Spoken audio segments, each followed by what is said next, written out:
የከበረ ሰላምታችን በመላው ዓለም ሆናችሁ ቃል ስፖርት ዩቲዩብ ቻናላችንን ለምትከታተሉ ውድ አድማጮቻችን ሁሉ ይድረስ ብለናል። ሰላም ፍቅር ጤና እንደዚሁ አብዝተን ተመኘንላችሁ።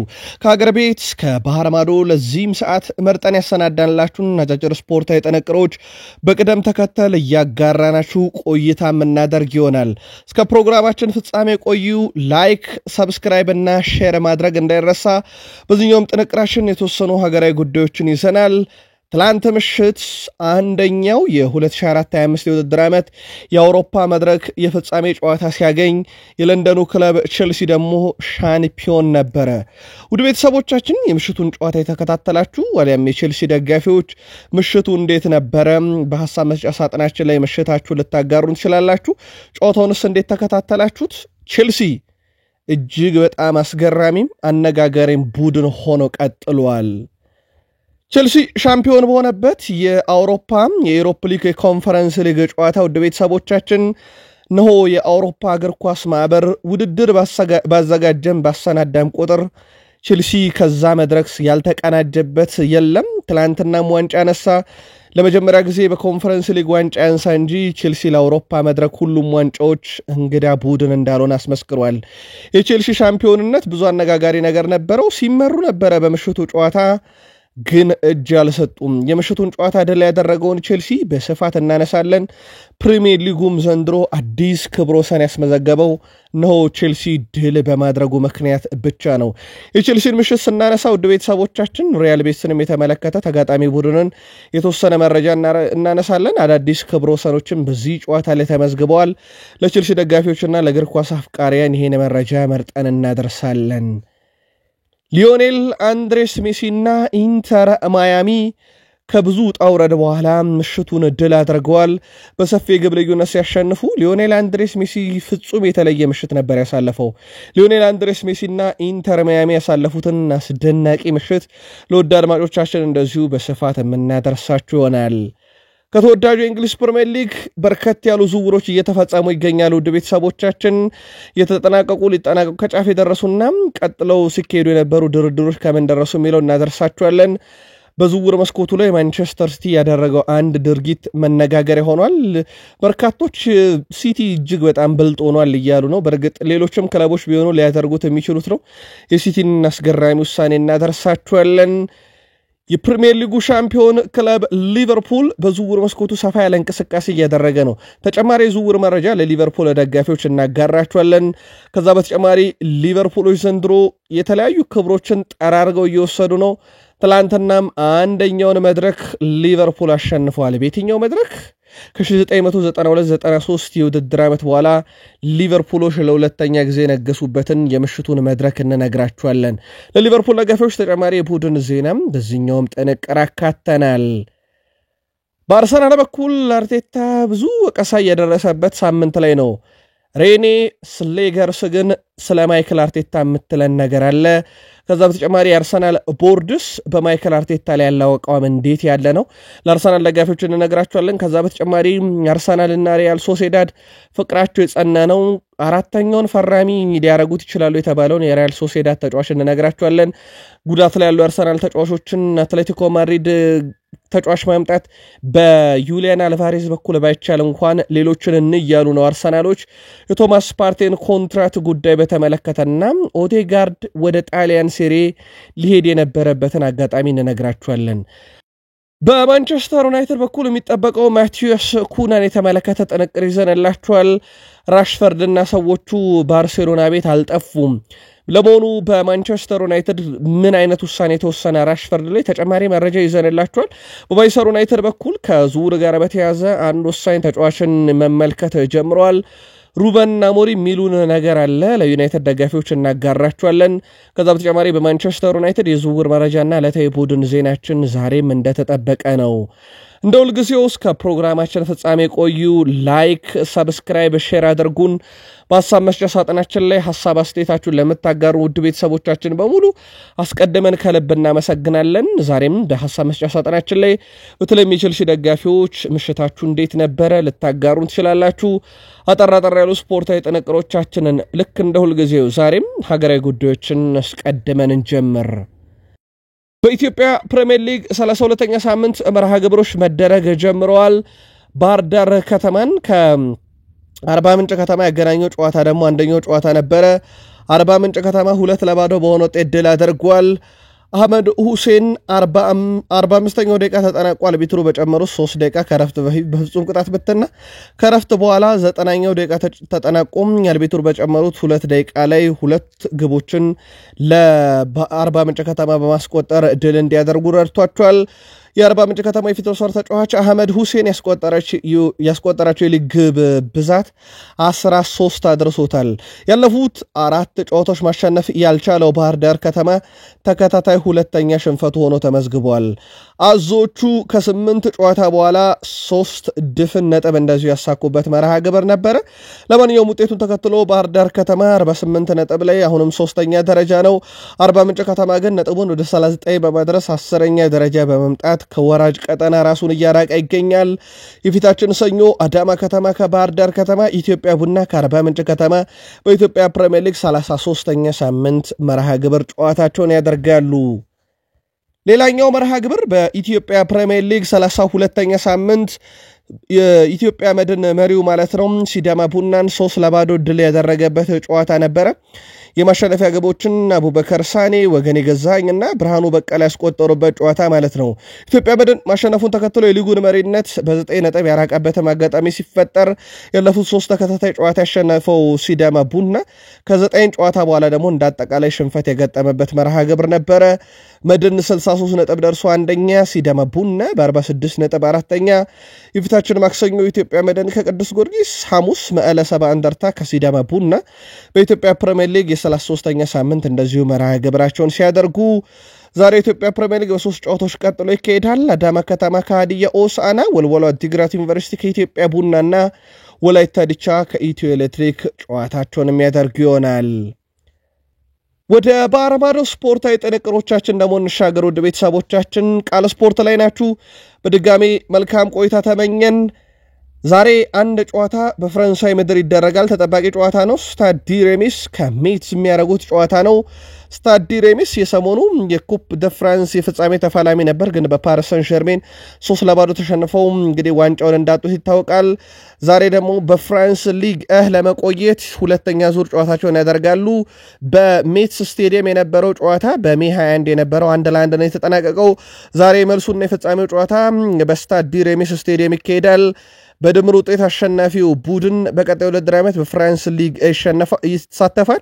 ስታድ ዲ ሬሚስ እንግዲህ በደረጃ ሰንጠረዡ ግርጌው ላይ ለጥቂት የተረፈ ቡድን ነው። 2 ክለቦች ሲወርዱ ስታድ ዲ ሬሚስ ወደ ጥሎ ማለፍ ተሻግሮ ዛሬ ከሜትስ ጋር ይጫወታል። ካሸነፈ በፍራንስ ሊግ ይሳተፋል። ከተሸነፈ ደግሞ ሜትስ አዳጊ ቡድን ይሆናል ማለት ነው። ሊነጋጋ ሲል በኢትዮጵያን አቆጣጠር ኢንተር ማያሚ እጅግ በጣም ወሳኝ የሆነ ጨዋታ ከሞንቴሪል ጋር አድርጎ ነበረ። ጨዋታውን ኢንተር ማያሚ 4-2 በሆነ ውጤት ድል አድርጓል። ሊዮኔል አንድሬስ ሜሲ እጅግ በጣም አስደናቂ ምሽት ነው ያሳለፈው። ግቦቹን ለኢንተር ማያሚ ሁለቱን ሜሲ ሁለቱን ሱዋሬዝ አስቆጥረዋል። 27ኛው ደቂቃ ላይ ሜሲ ከቡስኬት ያገኘውን ኳስ ያስቆጠረበት ቴክኒክ ደግሞ እጅግ በጣም አነጋጋሪ ነው። ሉዊስ ሱዋሬዝ ከሊዮኔል አንድሬስ ሜሲ ያገኘውን ኳስ 68ኛው ደቂቃ ላይ፣ ሱዋሬዝ 71ኛው ደቂቃ ላይ ግብ አስቆጠረ። ከዛ ሊዮኔል አንድሬስ ሜሲ ከሱዋሬዝ ያገኛትን ግብ 87ኛው ደቂቃ ላይ አከለ። በጨዋታው ላይ ሜሲ 2 ግብ 1 አሲስት፣ ሉዊስ ሱዋሬዝ 2 ግብ 1 አሲስት። ለሞንቴሪ ሁለቱን ከሽንፈት ያልታደጉ ግቦች ዳንት ሴሊ እና እንደዚሁም ቪክተር ላውቴሪ ናቸው ማስቆጠር የቻሉት። ኢንተር ማያሚ ድል ማድረጉን ተከትሎም በኢስተርን ኮንፈረንስ ላይ ሰበሰባቸው ነጥቦች 26 ማድረስ ችሏል። አንድ ቀሪ ተስተካካይ መርሃ ግብር አላቸው። ያንን የሚያሸንፉ ከሆነ ደግሞ ወደ 4ኛ ስፍራ ማደግ ይችላሉ ኢንተር ማያሚዎች። በዘንድሮ ውድድር ዓመት ኢንተር ማያሚ እንግዲህ ከተከታታይ ነጥብ መጣል በኋላ ነው ሊነጋጋ ሲል ድፍን 3 ነጥብ ያገኘው። በመጨረሻ 5 ጨዋታዎች የሌሊቱን ድል ካነሳን አንድ ቀሪ 4 ጨዋታዎችን ሁለቱን ተሸንፎ ሁለቱን አቻ ነበር የወጣው። ግን ቢያንስ ለኢንተር ማያሚ እጅግ በጣም ወሳኙን ነጥብ በሊዮኔል አንድሬስ ሜሲና በሉዊስ ሱዋሬዝ ግብ ታግዘው እንግዲህ ወደ ድል እንዲመለሱ አድርጓል። ሊዮኔል አንድሬስ ሜሲም አስደናቂ ብቃቱን በጨዋታው ላይ አሳይቶ የጨዋታውም ኮከብ ነበር። የለንደኑ ክለብ ቼልሲ ከሪያል ቤትስ ጋር ያደረገውን የኮንፈረንስ ሊግ የፍጻሜ ጨዋታ 4-1 በሆነ ውጤት ድል አድርጓል። የፍጻሜ ጨዋታ ላይ ቼልሲ 4 ግብ ሲያስቆጥር ይህ የመጀመሪያው አይደለም። የመጨረሻውን የዩሮፓ ሊግ ዋንጫም ሲያሳካ እንደዚሁ ሌላኛውን የለንደኑን ክለብ አርሰናልን 4-1 በሆነ ውጤት ነበረ። የሰማዮቹን የማሸነፊያ ግቦች ኤንዞ ፈርናንዴዝ፣ ጄደን ሳንቾ፣ ሞይሰስ ካይሴዶ እና ኒኮላስ ጃክሰን ማስቆጠር ችለዋል። ከረፍት በኋላ ነው ሁሉም ግቦች ለቼልሲ ተቆጠሩት። አስቀድሞ በሪያል ቤትስ በኩል 9ኛው ደቂቃ ላይ ኢዛል ዙሊ ያስቆጥሮ ይመሩ ነበር። ከረፍት በኋላ ግን 66ኛው ፈርናንዴዝ፣ ጃክሰን 71ኛው፣ ሳንቾ 83ኛው እና ካይሴዶ 92ኛው ደቂቃ ላይ ግቦቹን አስቆጥረዋል። ኮል ፓልመር በጨዋታው 2 ለግብ የሚሆኑ ኳሶችን አመቻችቶ ሲያቀብል በአሰልጣኝ ኤንዞ ማሬስካ የሚመራው ቼልሲ የመጀመሪያ የአውሮፓ ኮንፈረንስ ሊግ ዋንጫን በታሪኩ አንስቷል። ቼልሲ የአውሮፓ እግር ኳስ ማህበር በክለብ ደረጃ የሚያዘጋጃቸውን ሁሉንም ዋንጫዎች ጠራርጎ ያሸነፈ ብቸኛው የምድራችን ቡድን ሲሆን ሌላም ካለ እያሉ ነው የቼልሲ ደጋፊዎች። ኮል ፓልመር የምሽቱ ጨዋታ ኮከብ ነበር። ውድ ቤተሰቦቻችን በአጠቃላይ ቼልሲ በጨዋታው 55 ንክኪዎችን አደረገ፣ 2 አሲስት አደረገ፣ 0.51 አሲስት ኤክስፔክትድ የነበረ አሲስት ነው በጨዋታው። ይሄ በሜዳ ክፍሉ ላይ ከነበሩ ተጫዋቾች ሁሉ ከፍተኛው ነው። ከ32 የተሳኩ ኳሶችን አቀብሏል፣ 4 የተሳኩ ድሪብሎችን ሲያደርግ ይሄም ሜዳው ላይ ትልቁ ቁጥር ነው። 5 የመሬት ላይ ግንኙነቶችን አሸንፏል፣ ይሄም ሜዳው ላይ ትልቁ ቁጥር ነው።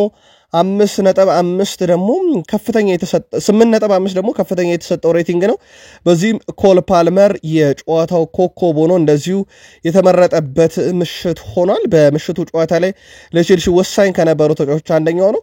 ኮል ፓልመር ከማርሴሎ በመቀጠልም በአውሮፓ የፍጻሜ ጨዋታ ላይ 2 አሲስቶችን ያስመዘገበም የመጀመሪያው ተጫዋች ሆኗል። ማርሴሎ ይሄን ያደረገው ሪያል ማድሪድ በነበረም የእግር ኳስ ህይወቱ ነበረ። ትላንትና ኮል ፓልመር ይህን ያደረገ ሌላኛው ተጫዋች ሆነዋል። ቼልሲ በዘንድሮ የአውሮፓ ኮንፈረንስ ሊግ ውድድር በአጠቃላይ 13 ጨዋታዎችን አድርገዋል። ከ13ቱ 12ቱ ድል ናቸው። አንድ ጨዋታ ብቻ ነው ሽንፈት የገጠመው። በተቃራኒ መረብ ላይ 41 ግቦችን ሲያስቆጠር የተቆጠረበት ግብ ብዛት 10 ብቻ ነው። የውድድሩ ሻምፒዮን መሆን የሚገባቸው እንደሆነ ቁጥሮቹ በደንብ ያሳያሉ። ቼልሲ በታሪክ ሁሉንም የአውሮፓ ትልቅ ውድድሮች ማሸነፍ የቻለበትም ምሽት ሲሆን ሻምፒዮንስ ሊግን 2፣ የዩሮፓ ሊግን 2፣ የአውሮፓ ሱፐር ካፕን 2፣ የአውሮፓ ኮንፈረንስ ሊግ ዋንጫን ደግሞ በታሪኩ ለመጀመሪያ ጊዜ እንደዚሁ ያሳካበት አጋጣሚ ነው እንደዚሁ መፈጠር የቻለው። ኤንዞ ፈርናንዴዝ ለቼልሲ በዚህ ሲዝን 14 አሲስቶችን 8 ግቦችን ሲያስቆጥር በክብር ደረጃ ደግሞ ትላንትና የኮንፈረንስ ሊግ ዋንጫን እንደዚሁ ያሳካበት ምሽት ሆኖለት አምሽቷል። ከ2002 ጀምሮ ደግሞ እስካሁን ድረስ አንድም የስፔን ቡድን በአውሮፓ የፍጻሜ ጨዋታ ከስፓኒሽ ውጪ በሆነ ቡድን ተሸንፎ ያውቀው ነበረ። ስለዚህ ቼልሲ ከ2002 በኋላ ፍጻሜ ላይ የደረሰ አንድን የስፔን ቡድን ሲያሸንፍ ይህ ለመጀመሪያ ጊዜ ሆኖ ተመዝግቦለታል ማለት ነው። የመጀመሪያው ኮንፈረንስ ሊግ አሸናፊ ሮማ፣ ሁለተኛው ዌስትሃም ዩናይትድ፣ ሶስተኛው ኦሎምፒያኮስ ሲሆን አራተኛው ቼልሲ በመሆን ሁለተኛው የእንግሊዝ ፕሪሚየር ሊግ ተሳታፊ ክለብም እንደዚሁ ሆኗል።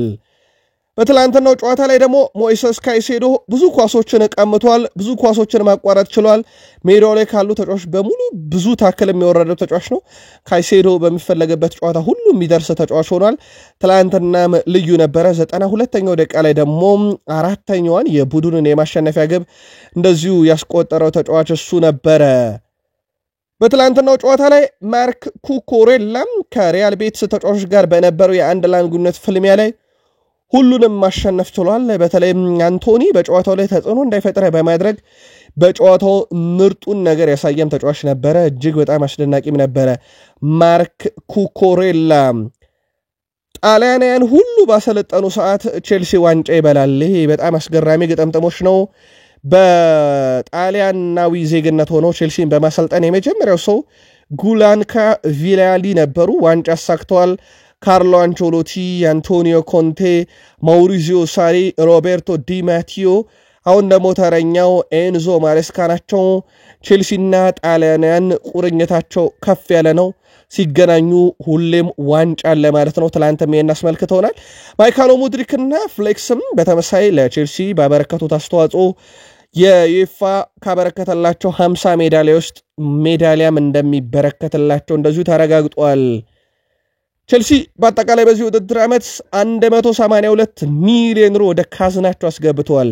በፕሪሚየር ሊጉ አራተኛ ደረጃን ይዘው ማጠናቀቃቸውን ተከትሎ 164 ሚሊዮን ዩሮ ትላንትና የኮንፈረንስ ሊግ ዋንጫን በማሸነፋቸው 22 ሚሊዮን ዩሮ በአጠቃላይ ወደ ካዝናቸው ማስገባታቸውን ሲያረጋግጡ በአጠቃላይ በድምሩ ማለት ነው ቼልሲ ወደ ካዝናው ያስገባው ብዛት ገንዘብ 182 ሚሊዮን ዩሮ ሆኗል። ስለዚህ በቀጣይ ክረምት ላይ ቼልሲ በዝውውር መስኮቱ ላይ የነቃ ተሳትፎን እንዲያደርግ የሚያስችለውን አይነት ገንዘብ ነው ገቢ የሚያገኘው።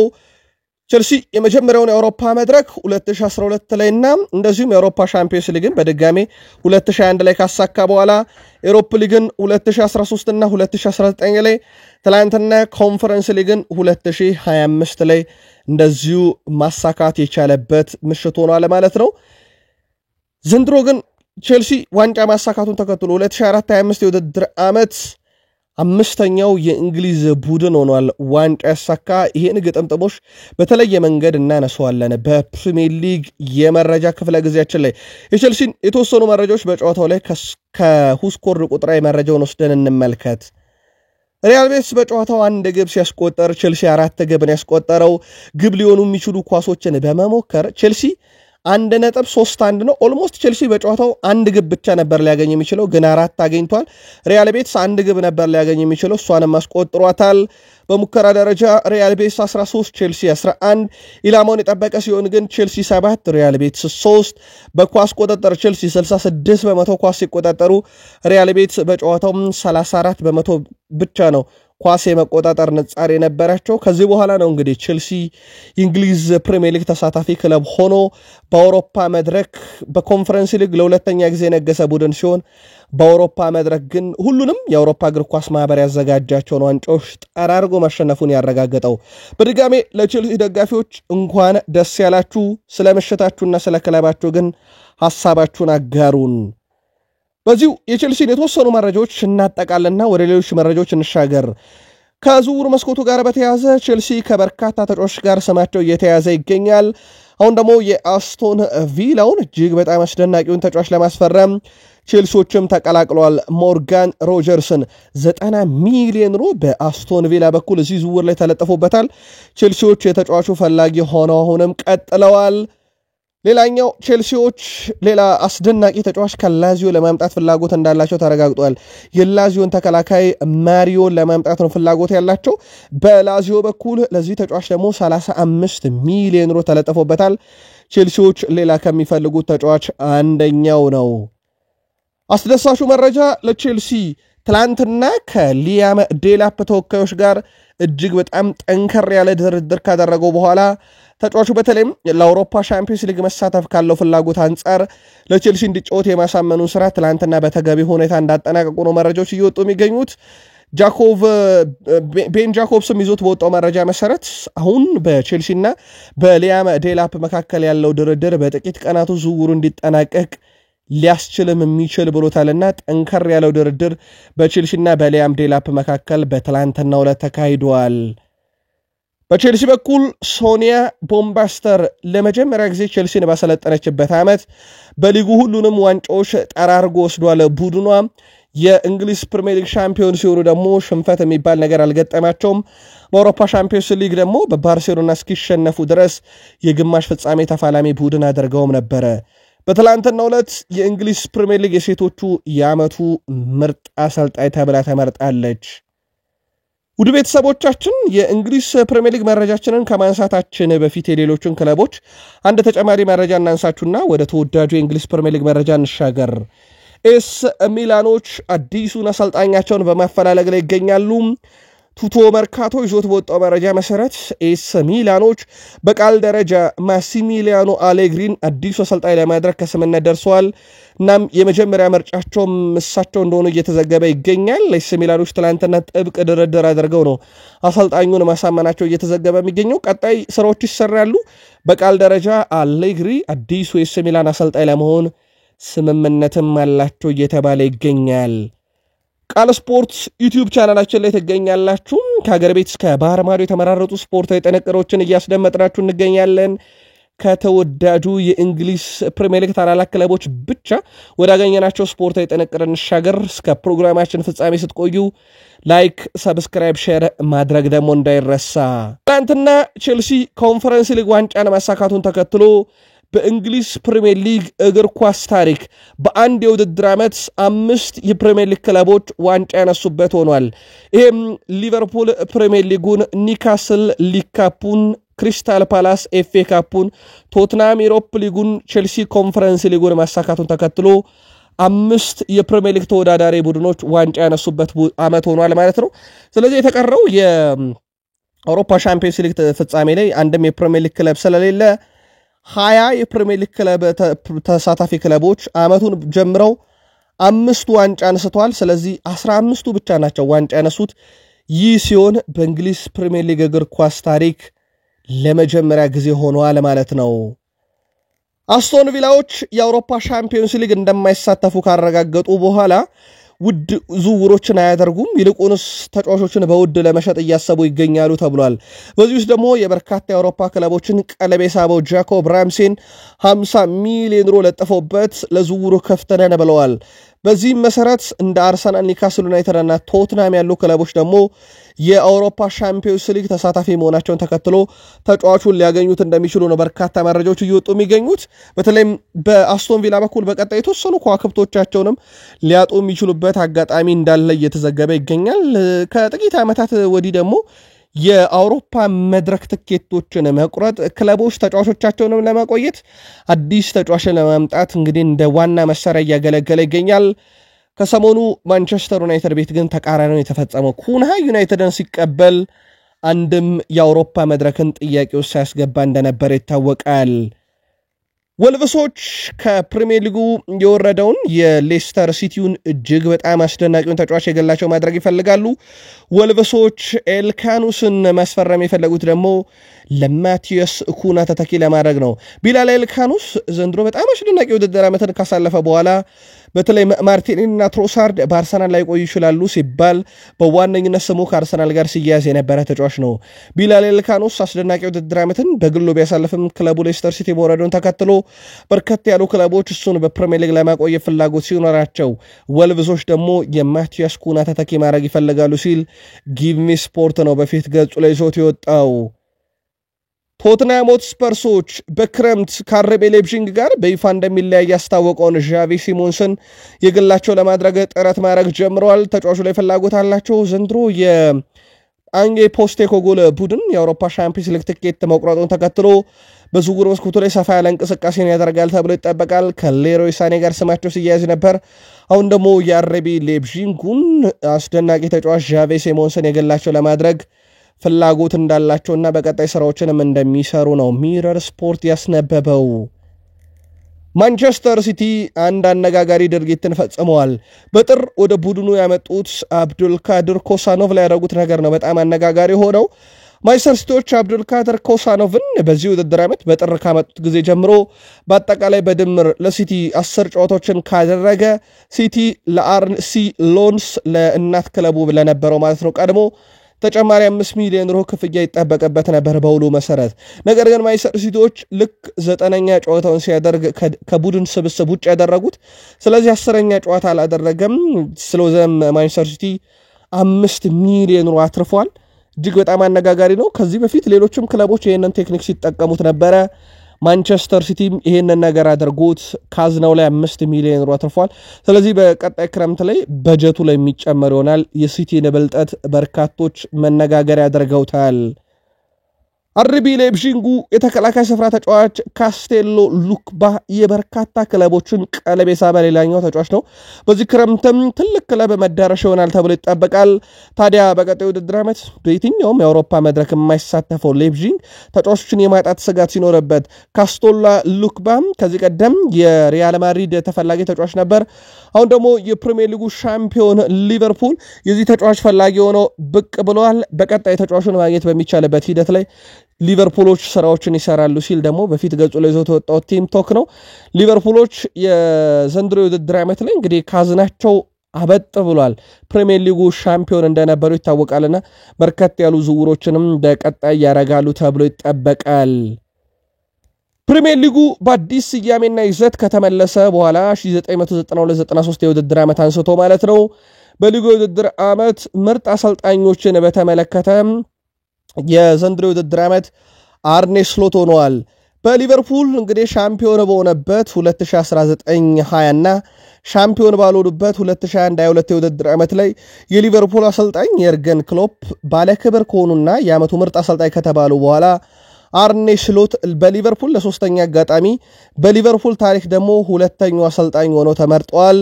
ዘንድሮ ደግሞ ሻምፒዮን ናቸው ሊቨርፑሎችና አስቀድሞም ሲጠበቅ ነበር። ስለዚህ አርኔ ስሎት የእንግሊዝ ፕሪሚየር ሊግ የዓመቱ ምርጥ አሰልጣኝ ተብለው ተሸልመዋል ማለት ነው። በዚህ መሰረት ሊቨርፑሎች እንደ ቡድን የፕሪሚየር ሊጉን ዋንጫ ከመውሰድ በተጨማሪ ዘንድሮ ሁሉንም የግል ክብሮችን ጠራርገው ወስደዋል። አርኔ ስሎት የዓመቱ ምርጥ አሰልጣኝ፣ ሪያን ግራቨንበርች የዓመቱ ምርጥ ወጣት ተጫዋች፣ ሳላህ የዓመቱ ምርጥ ተጫዋች ተብለው ቀዮቹ በየዘርፉ ያለውን ሁሉ ጠራርገው የወሰዱበት ዓመት ሆነዋል። ቨርጅል ቫንዳይክ ሆላንዳዊ ተጫዋች የሊቨርፑልን ዋንጫ ከፍ አድርጎ የሳመው ተጫዋች ነው። በአለን ሃንሰን በሻምፒዮንሺፕ ቀን ዋንጫው እንዲሰጠኝ ሐሳቡ የነበረ ብሏል። እሁድ በነበረው ስነ ስርዓት ላይ ታዋቂው አለን ሃንሰን እንዲገኝ ማድረግ የኔዘርላንድ ተከላካይ ሐሳብ እንደነበረም ተረጋግጧል። የቀድሞ ስኮትላንድ ተከላካይ በደጋፊት የሊጉን ዋንጫ ያነሳ የመጨረሻው የክለቡ ካፒቴን ነበረ። በኮቪድ ጊዜ እንግዲህ ከደጋፊ ጋር ሆኖ አላነሳም ሄንደርሰን ዋንጫውን ሲያነሳ ሊቨርፑልም እንደ ቡድን። ስለዚህ የመጨረሻው አምበል የነበረው አለን ሃንሰን ነበረ። ለዛ ነበረ ቨርጅል ቫንዳይክ እንዲገኝ የፈለገው። ዋንጫውን የሚሰጠኝ እሱ እንደሆነ በጣም ቆርጬ ነበረ። ይህን ሐሳብ አቅርቤ ያለው እናም በመሳካቱ ደስተኛ ነኝ። በቅርብ ዓመታት አብሬው ብዙ የሰራሁት ማርክና ጆ ኦኮም እንዲሁ ፋውንዴሽን ውስጥ ያሉ ማለት ነው ዋንጫውን ማምጣት በመቻላቸው ደስተኛ ነኝ። አለን በክለቡ ታሪክ ውስጥ ካሉ ምርጥ የማል ተከላካዮች አንዱ እንደነበረ አውቃለሁ። ከዚህ በፊት አግኝቼው ነበረ እናም ትንሽ ተጫዋውተን ነበረ። ባለፈው ዓመት ታመመ። ደስተኛ ነኝ አሁን በጥሩ ሁኔታ ላይ በማገገሙና ከዛ ህመሙ ስለተሻለው ዋንጫውን ካነሳውና እንደዚሁም ጥቂት ፎቶግራፎችን ከተነሳው በኋላ እዛ እንዲሆን ፈልጌ ነበረ። እሱ ቀድሞኑ ወደ ዚህ ክለብ ብዙ ነገር ያደረገ በክለቡም ታሪካዊ ሽሬ ሰው ነው። እንግዲህ የመጨረሻው የሊቨርፑል ተጫዋች ነበረ ደጋፊ ፊት ዋንጫ ያነሳ አለን ሃንሰን። ለሁለተኛ ጊዜ ደግሞ በቨርጅል ቫንዳይክ ግብዣ ዋንጫው እንዲያበረክት ሆኗል። ቨርጅል ቫንዳይክ የፕሪሚየር ሊግ አሸናፊ ቡድን በመምራት የመጀመሪያ ሆላንዳዊ ሲሆን ሊቨርፑል የሊጉን ዋንጫ ያነሳ 11ኛው ማንበል ነው። እንደ ጆርዳን ኤንደርሰን፣ ሃንሰን ራሳቸው፣ ግራም ሱነስ፣ ፊል ቶምሰን፣ ኤሚሊን ሂውዝ፣ ቶም ስሚዝ፣ ሮያን ያትስ፣ ዊሊ ፋጋን፣ ዶናልድ ማክኒል እንዲሁም አሌክስ የተባሉ የቀድሞ ካፒቴኖች ይጠቀሳሉ። በዚህ ውስጥ ቫንዳይክ ስለ ሳላ ሐሳቡን አንስቷል። የሱ ቁጥሮች ዘንድሮ አስደናቂ ነበሩ። ሳላ ምርጥ ተጫዋች ነው። እኔና ሳላ ለተጨማሪ 2 ዓመታት ውል በፈረማችን በጣም ደስተኛ ነኝ። አሁንም በቡድን ውስጥ ብዙ ነገሮችን መጨመር እንደምንችል ይሰማኛል። ሳላ አስደናቂ ውድድር ዓመትን አሳልፈዋል። ክብር ይገባዋል። የባላንዶር አሸናፊ ከሆነ ማንም ሊከራከርም አይችልም ብለዋል። ዘንድሮ ሊቨርፑሎች ብዙ ነገር በዋንጫ ደረጃ በክብር ያሳኩበት ነው። ምናልባት አብረን ወደ ፓሪስ ሄደን ባሎን ዶርን ለሱም ማስረክበው ነው ይሆናለው ብሏል ቨርጅል ቫንዳይክ። ዘንድሮ ሊቨርፑል እንደዚህ አይነት ስኬታማ ዓመትን ነበር ያሳለፈው። ዋታሩ ኢንዶ በሚቀጥለው የውድድር ዘመን በሊቨርፑል የምቆይ ይመስለኛል። ለሊቨርፑል የምትጫወትበት እድል ባገኝ ያንንም እጠቀማለሁ ብሏል። በድጋሜ እንግዲህ ወደ ሌሎች ክለቦች ከመሄድ ይልቅ ሊቨርፑል ውስጥ መቆየት የምችልበትን የትኛውንም አጋጣሚ ለመጠቀም እጥራለሁ። በክለቡ የመቆየት ፍላጎት አለኝ ብለዋል። ሊቨርፑል በዚህ ክረምት የሚያወጣው ወጪ አጠቃላይ እስከ 300 ሚሊዮን ፓውንድ ይጠጋል ተብሎ ይታሰባል። ነገር ግን 300 ሚሊዮን ፓውንድ የሚያወጣው እንዳጠቃላይ ከሽያጭም ጭምር እንጂ ከካዝና ሁላ ገንዘብ ማውጣት አይችልም ሊቨርፑል ከወጪና ገቢ አንጻር። ስለሆነም ሊቨርፑል በቀጣይ ለገበያ የሚያቀርባቸው የተወሰኑ ተጫዋቾች ይኖራሉ ተብሎ ይጠበቃል። ስለዚህ አጠቃላይ የሊቨርፑል በጀት 300 ሚሊዮን ዩሮ አካባቢ እንደሚሆን ነው ሚረር ስፖርት ያስነበበው። የሊቨርፑል አዲስ ፈራሚ ይሆናል ተብሎ በቃል ደረጃ ከስምነት የደረሰው ሜሎስ ኬርኪዝ የሊቨርፑል ተጫዋች እስኮን መጠበቅ አልቻልኩም ብሏል። የሁለቱ ክለቦች ስምምነት ብቻ ይቀራል ይሄን ተጫዋች የሊቨርፑል መለያ እንዲለብስ ለማድረግ። ትላንት ምሽት በነበረን መረጃችን ላይ ተጫዋቹ ለሊቨርፑል ለመጫወት ከስምምነት መድረሱን ነግረናችሁ የቀረው ከበርንማውዝ ጋር የሚደረገው ድርድር ብቻ ነው። ባየርን ሊቨርፑልኖች ደግሞ በሊቨርፑል ቤት እንግዲህ መውጫው በር ላይ ቆመውን ኤሊዮትን ማስፈረም ይፈልጋሉ ተብሏል።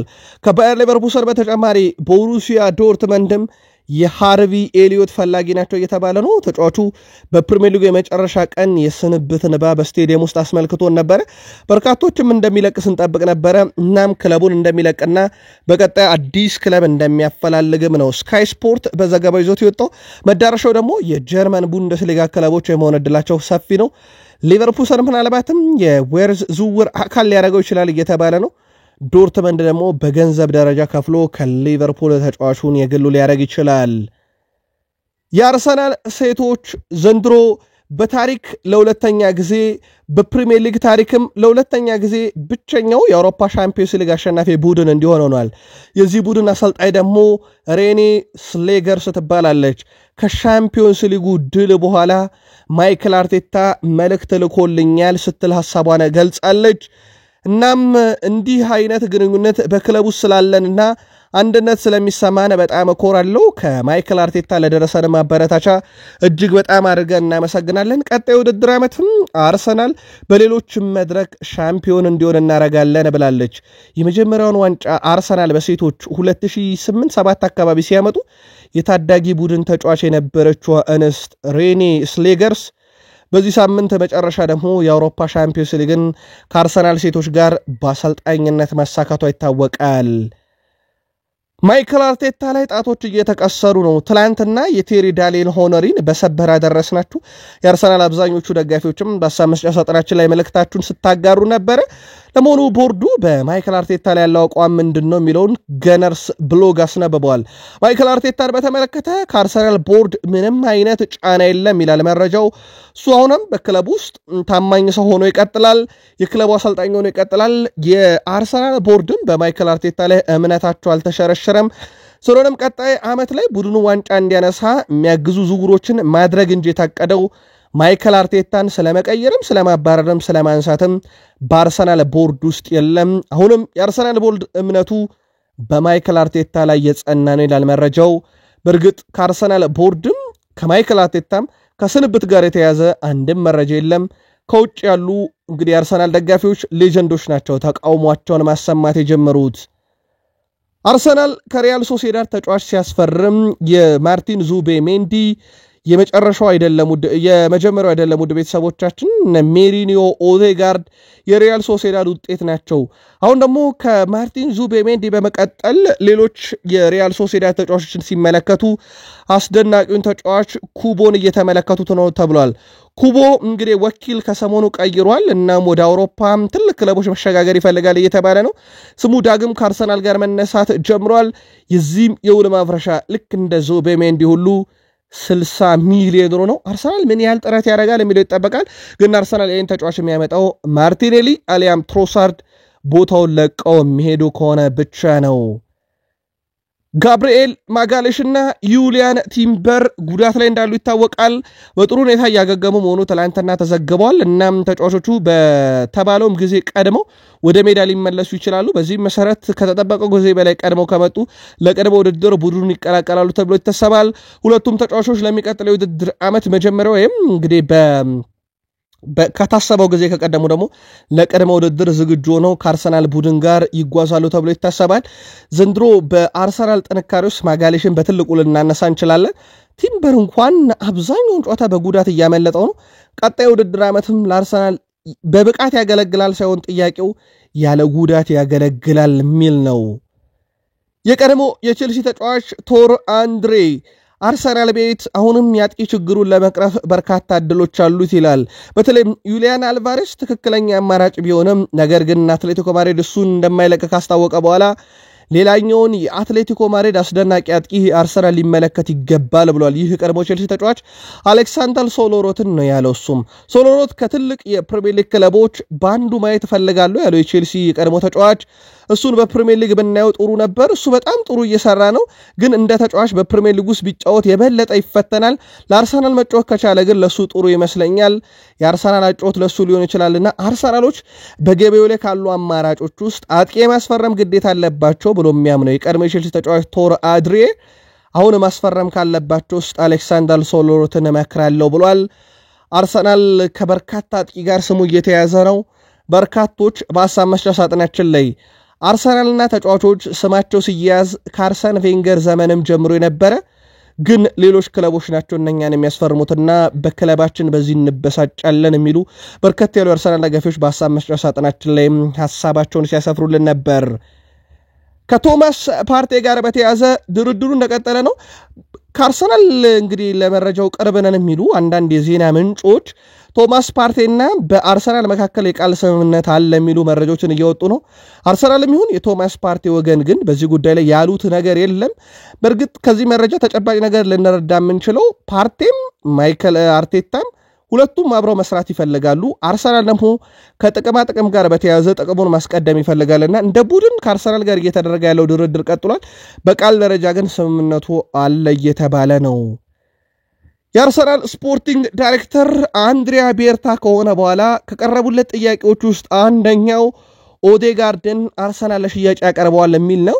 በዚህ መሰረት በአንድሪያ ቤርታ በኩል ንግግር ያደረጉ ሁለት ክለቦች ናቸው። ኢንተር ሚላን እና ባየር ሙኒክ እስከ 70 ሚሊዮን ፓውንድ የማቅረብ ፍላጎት ነበራቸው ተብሏል።